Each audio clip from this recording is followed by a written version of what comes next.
ممكن تشرحي آية ولقد كتبنا في الزبور من بعد الذكر أن الأرض يرثها عبادي الصالحون؟ وإيه هو الزبور؟ سؤال حلو. الزبور معظم المفسرين زي القرطبي والوسيط والسعدي اتفقوا على إن الزبور هو كل الكتب السماوية اللي نزلت على الأنبياء، زي طبعا التوراة والإنجيل والقرآن، وإن الذكر هو اللوح المحفوظ أو أم الكتاب عند ربنا سبحانه وتعالى. وفي من العلماء قالوا إن الزبور هو كتاب سيدنا داود عليه السلام، وإن الذكر هي توراة سيدنا موسى عليه السلام. وعن ابن عباس قال إن الزبور هي كل الكتب السماوية اللي نزلت بعد سيدنا موسى، وإن الذكر هي توراة موسى عليه السلام. ودي كل آراء العلماء والمفسرين في معنى الزبور والذكر. طب الأرض هنا في الآية مقصود بيها إيه؟ الأرض هنا في الآية انقسم فيها العلماء شوية. بعض المفسرين قالوا إن الأرض هنا في الآية مقصود بيها أرض الجنة، هيورثها المؤمنين اللي آمنوا بربنا وعملوا الصالحات واجتنبوا المعاصي، فدول اللي هيورثوا الجنة. والعلماء بيشرحوا إن ربنا سبحانه وتعالى خلق الجنة والنار، كل إنسان ليه مكان في الجنة وليه مكان في النار.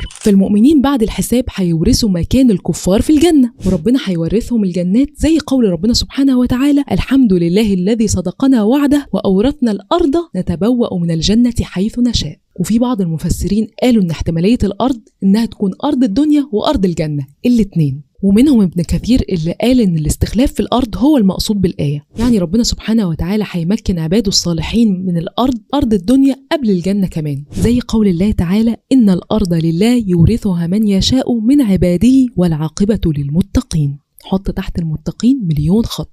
فربنا سبحانه وتعالى هنا بيقول لنا في الآية إن ده مكتوب في الكتب السماوية، وحتى عنده في اللوح المحفوظ من قبل ما حتى الكتب السماوية تنزل: الأرض يرثها عبادي الصالحون. ربنا يهدينا ويجعلنا من عباده الصالحين. يا رب أكون وصلت المعنى وشرحت الآية. قولوا لي بقى لو أول مرة تعرفوا المعنى، واكتبوا لي لو عايزين معاني تانية. وما تنسوش شير مع أصحابكم، خلي الكل يعرف المعنى ويستفيد.